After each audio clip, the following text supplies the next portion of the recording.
महामाया माई की, मां महामाया माई की, हमर बहिनी भाई दद्दा और जम्मू संगवारी मल्ला मोर जय जोहार। भाजपा ने जब मुझे प्रधानमंत्री पद का उम्मीदवार बनाया था, तब अंबिकापुर में ही आपने लाल किला बनाया था।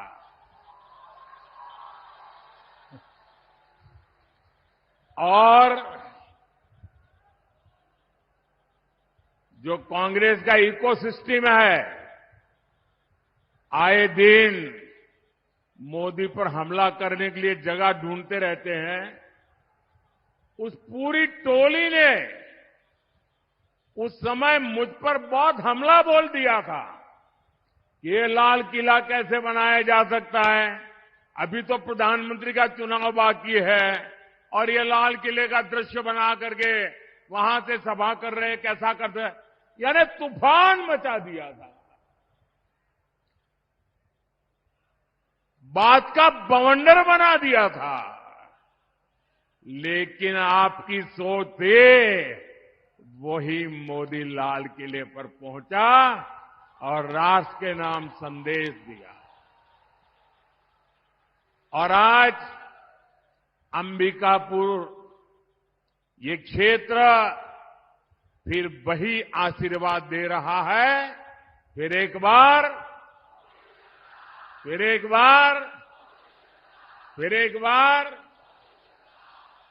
साथियों, कुछ महीने पहले मैंने आपसे छत्तीसगढ़ से कांग्रेस का भ्रष्टाचारी पंजा हटाने के लिए आशीर्वाद मांगा था। आपने मेरी बात का मान रखा और इस भ्रष्टाचारी पंजे को साफ कर दिया। और आज देखिए, आप सबके आशीर्वाद से सरगुजा की संतान, आदिवासी समाज की संतान आज छत्तीसगढ़ का मुख्यमंत्री के रूप में छत्तीसगढ़ के सपनों को साकार कर रहा है।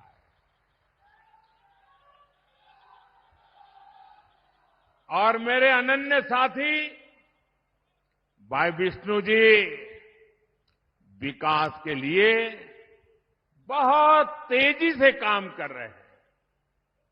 आप देखिए, अभी कोई ज्यादा समय नहीं हुआ है, बहुत कम समय हुआ है, लेकिन इन्होंने इतने कम समय में रॉकेट की गति से सरकार चलाई है।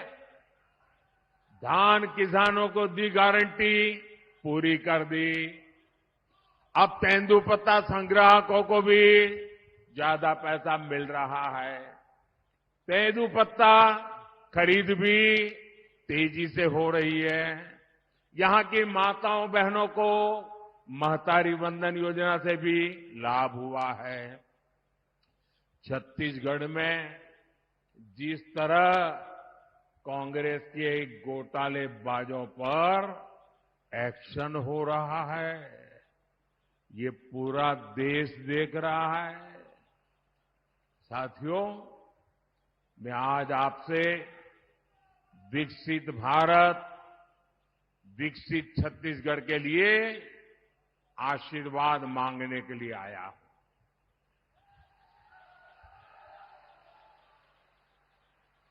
जब मैं विकसित भारत कहता हूं तो कांग्रेस वालों का और दुनिया में बैठी कुछ ताकतों का माथा गर्म हो जाता है। अगर भारत शक्तिशाली हो गया तो कुछ ताकतों का खेल ही बिगड़ जाएगा।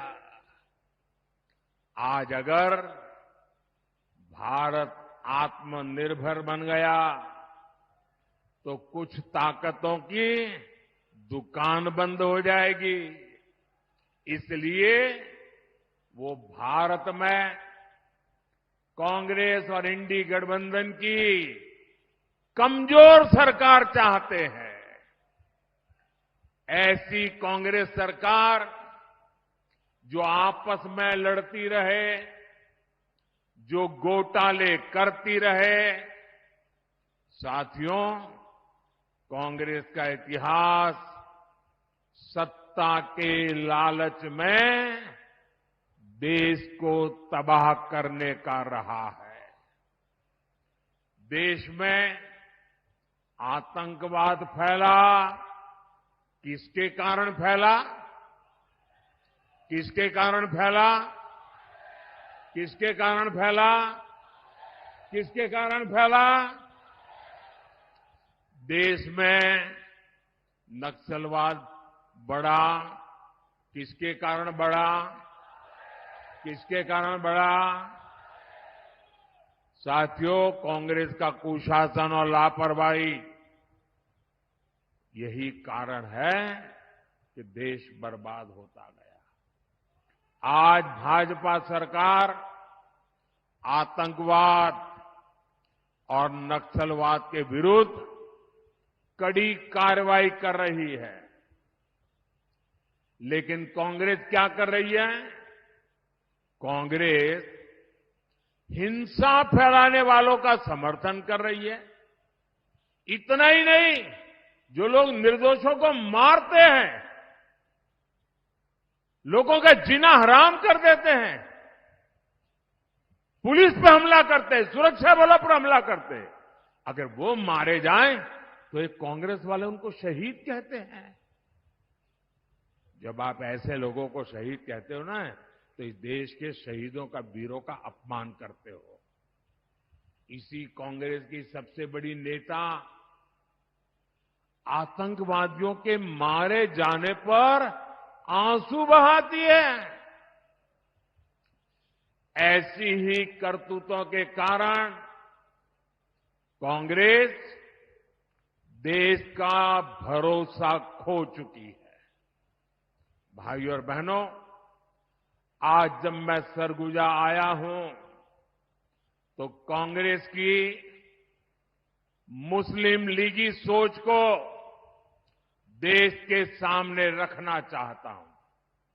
और जब उनका मैनिफेस्टो आया, उसी दिन मैंने कह दिया था, आज नहीं कह रहा हूं, उसी दिन कहा था कि कांग्रेस का मैनिफेस्टो पर मुस्लिम लीग की छाप है।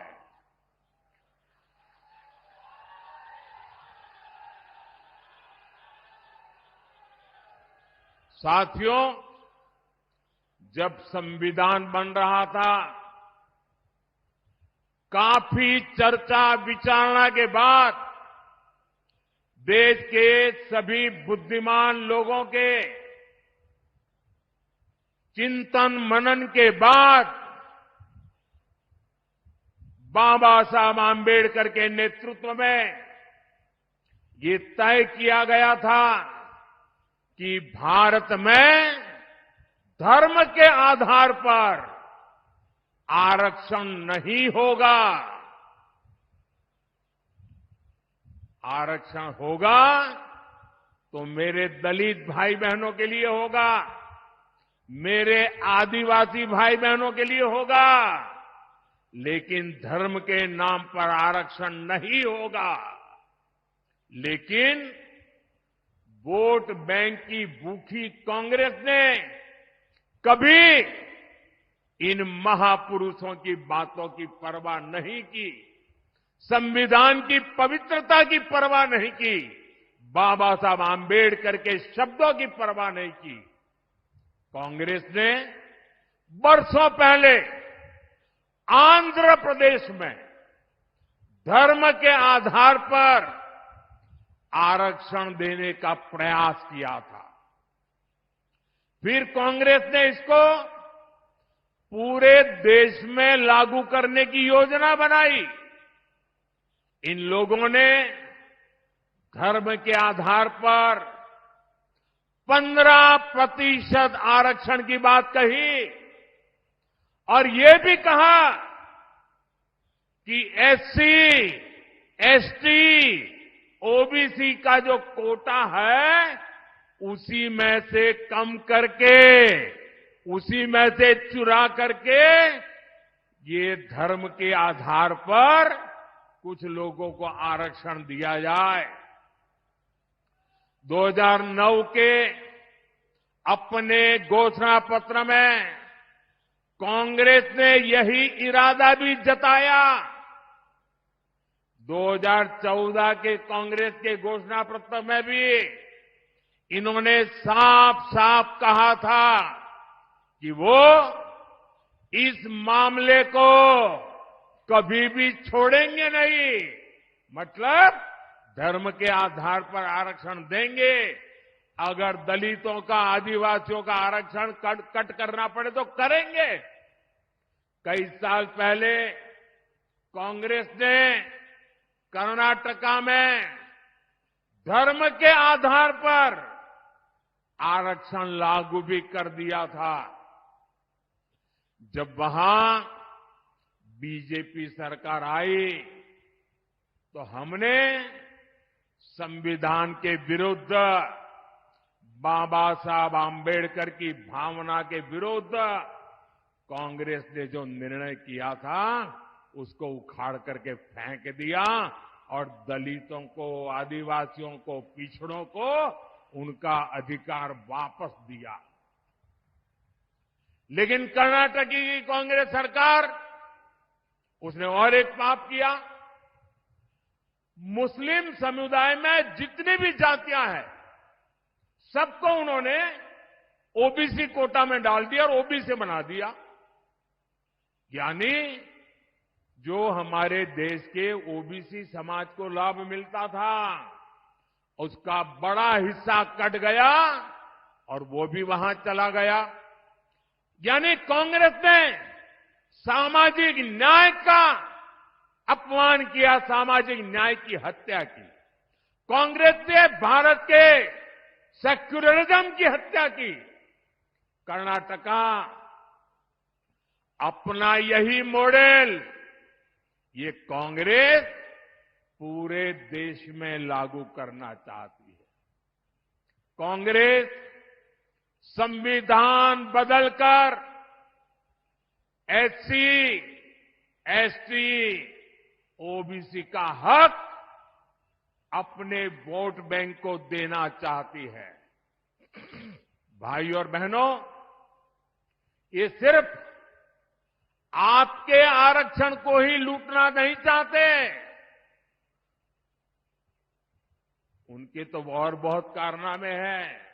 और इसलिए मेरे आदिवासी भाई बहनों को कहना चाहता हूं, मेरे दलित भाई बहनों को कहना चाहता हूं, मैं ओबीसी के भाई बहनों को कहना चाहता हूं, ये कांग्रेस के इरादे नेक नहीं है, संविधान के अनुरूप नहीं है, सामाजिक न्याय के अनुरूप नहीं है, भारत की बिन सांप्रदायिकता के अनुरूप नहीं है। अगर आपके आरक्षण की कोई रक्षा कर सकता है तो सिर्फ और सिर्फ भारतीय जनता पार्टी कर सकती है। और इसलिए आप भारतीय जनता पार्टी को भारी समर्थन दीजिए ताकि कांग्रेस की एक न चले, किसी राज्य में भी वो कोई हरकत न कर सके, इतनी ताकत आप मुझे दीजिए ताकि मैं आपकी रक्षा कर सकूं। साथियों, कांग्रेस की नजर सिर्फ आपके आरक्षण पर ही ऐसा नहीं है।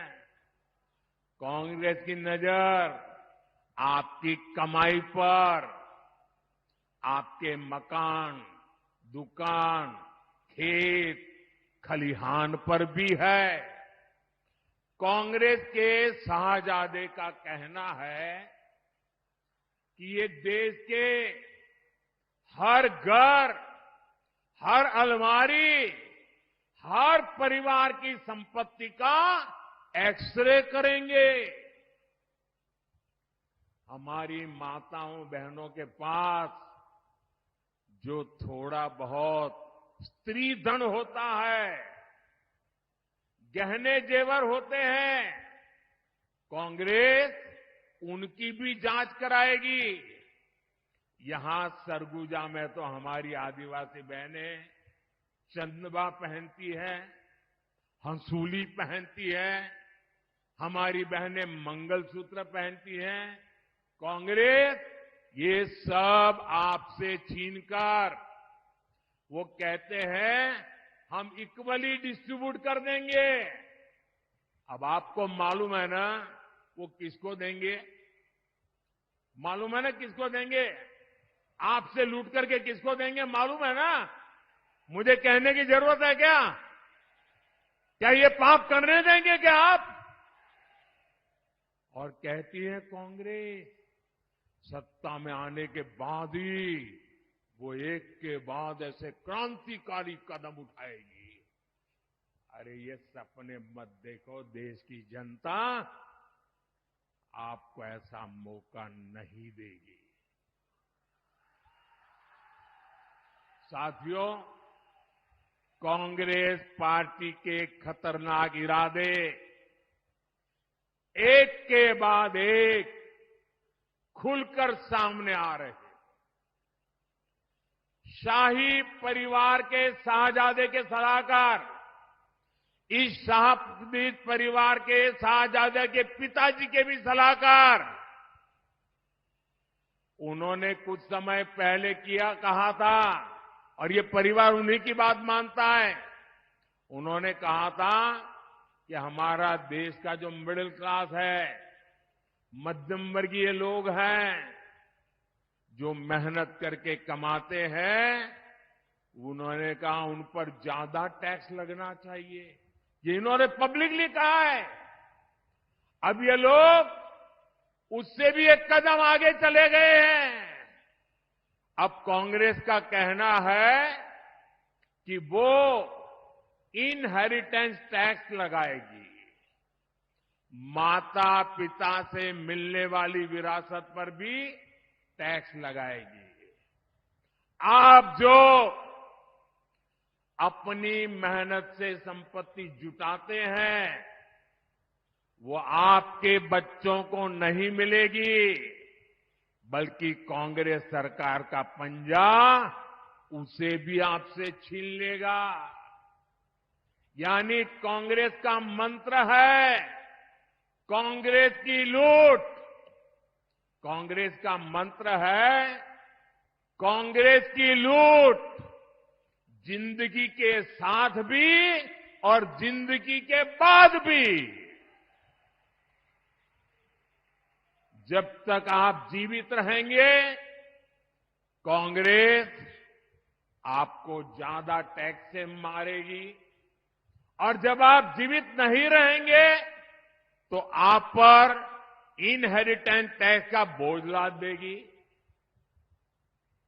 जिन लोगों ने पूरी कांग्रेस पार्टी पैतृक संपत्ति मानकर अपने बच्चों को दे दी, वो लोग नहीं चाहते कि एक सामान्य भारतीय अपने बच्चों को अपनी संपत्ति दे।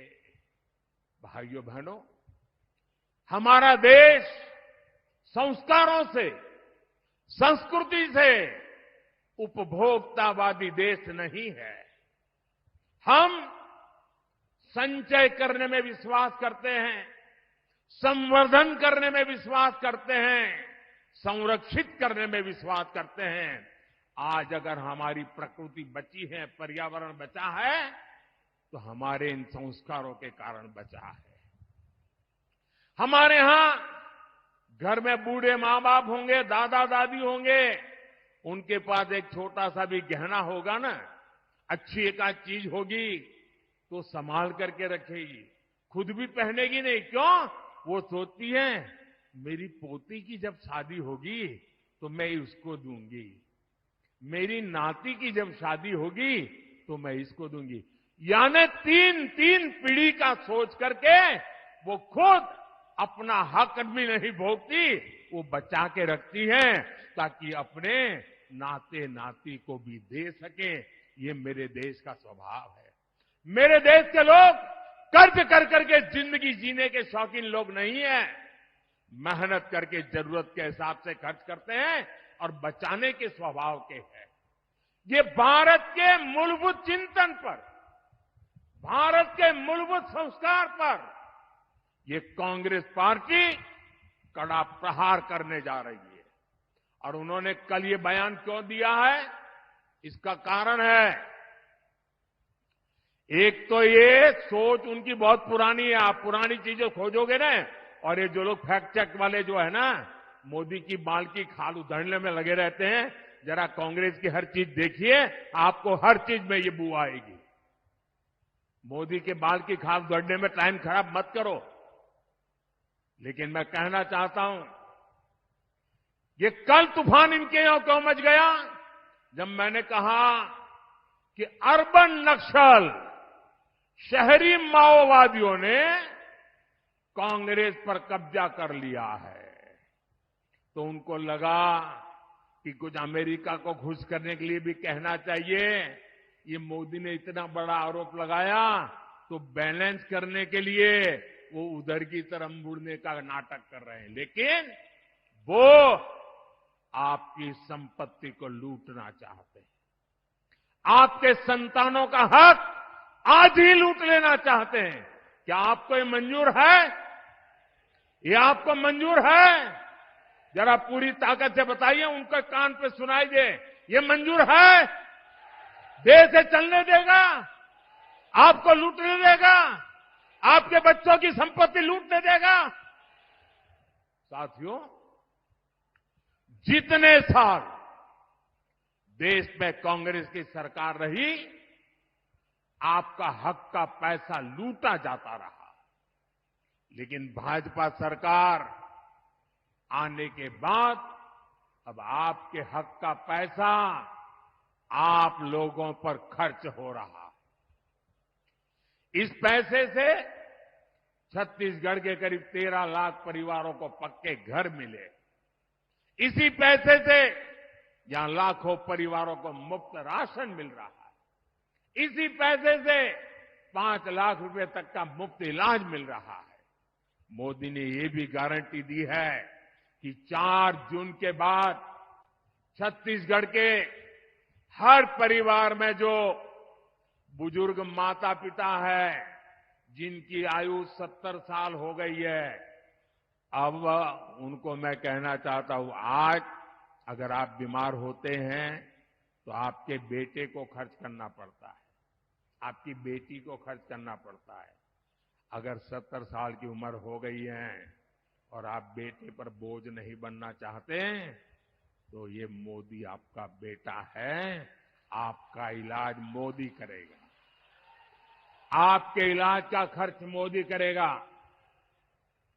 सरगुजा के ही करीब 1 लाख किसानों के बैंक खाते में किसान निधि के 225 करोड़ रुपए जमा हो चुके हैं और ये आगे भी होते रहेंगे। साथियों, यहां सरगुजा में करीब 400 बसाहट ऐसी हैं जहां पहाड़ी कोरवा परिवार रहते हैं। पंडो, माझी, मझवार जैसी अनेक अति पिछड़ी जनजातियां यहां रहती है। छत्तीसगढ़ और दूसरे राज्यों में भी रहती है। हमने पहली बार ऐसी सभी जनजातियों के लिए 24,000 करोड़ रुपए की पीएम जनमन योजना भी बनाई है। इस योजना के तहत पक्के घर, बिजली, पानी, शिक्षा, स्वास्थ्य, कौशल विकास ऐसी सुविधाएं पिछड़ी जनजातियों के गांव तक पहुंचेगी। साथियों, 10 वर्षों में भांति भांति की चुनौतियों के बावजूद यहां रेल, सड़क, अस्पताल, मोबाइल टावर ऐसे अनेक काम हुए हैं। यहां एयरपोर्ट की बरसों पुरानी मांग पूरी की गई है। आपने देखा है अंबिकापुर से दिल्ली के ट्रेन चली तो कितनी सुविधा हुई है। साथियों, 10 साल में गरीब कल्याण, आदिवासी कल्याण के लिए हमने इतना कुछ किया। लेकिन ये तो सिर्फ ट्रेलर है, ट्रेलर। आने वाले 5 साल में बहुत कुछ करना है। सरगुजा तो स्वर्ग जा, यानी स्वर्ग की बेटी है। यहां प्राकृतिक सौंदर्य भी है, कला संस्कृति भी है, बड़े मंदिर भी है। हमें इस क्षेत्र को बहुत आगे लेकर जाना है और इसलिए आपको हर बूथ पर कमल खिलाना है। साथियों, 24 के इस चुनाव में आपके सेवक नरेंद्र मोदी को आपका आशीर्वाद चाहिए। मैं आपसे आशीर्वाद मांगने आया हूं। आपको केवल एक सांसद ही नहीं चुनना, बल्कि देश का उज्जवल भविष्य चुनना है। अपने आने वाली पीढ़ियों का भविष्य चुनना है। इसलिए राष्ट्र निर्माण का ये मौका बिल्कुल न गंवाएं। गर्मी हो, शादी ब्याह का अवसर हो, खेत में कोई काम निकला हो, रिश्तेदार के यहां जाने की जरूरत पड़ गई हो, इन सब के बावजूद भी मतदान के दिन कुछ समय ये आपके सेवक मोदी के लिए निकालिए। भारत के लोकतंत्र के निकालिए, भारत के उज्जवल भविष्य के लिए निकालिए, आपके बच्चों की गारंटी के लिए निकालिए और मतदान अवश्य करें। अपने बूथ में सारे रिकॉर्ड तोड़ने वाला मतदान हो, इसके लिए मैं आपसे प्रार्थना करता हूं और मेरा आग्रह है, पहले मतदान फिर जलपान। हर बूथ में मतदान का उत्सव होना चाहिए, लोकतंत्र का उत्सव होना चाहिए। गाजे बाजे के साथ लोकतंत्र जिंदाबाद, लोकतंत्र जिंदाबाद करते करते मतदान करना चाहिए। और मैं आपको वादा करता हूं, भाइयों बहनों, मेरे लिए आपका एक एक वोट ये सिर्फ वोट नहीं है, मेरे लिए ईश्वर रूपी जनता जनार्दन का आशीर्वाद है। यह आशीर्वाद परमात्मा से कम नहीं है, यह आशीर्वाद ईश्वर से कम नहीं है। इसलिए भारतीय जनता पार्टी को दिया आपका एक एक वोट, कमल के फूल को दिया हुआ आपका एक एक वोट विकसित भारत बनाएगा और ये मोदी की गारंटी है। कमल के निशान पर आप बटन दबाएंगे, कमल के फूल पर आप वोट देंगे तो वो सीधा वोट मोदी के खाते में जाएगा, वो वोट सीधा मोदी को मिलेगा। भाइयों और बहनों, 7 मई को चिंतामणि महाराज जी को भारी मतों से जिताना है। मेरा एक और आग्रह है, आप घर घर जाइएगा और कहिएगा, मोदी जी ने जो हार कहा है, कहेंगे? मेरे साथ बोलिए, भारत माता की, भारत माता की, भारत माता की। बहुत बहुत धन्यवाद।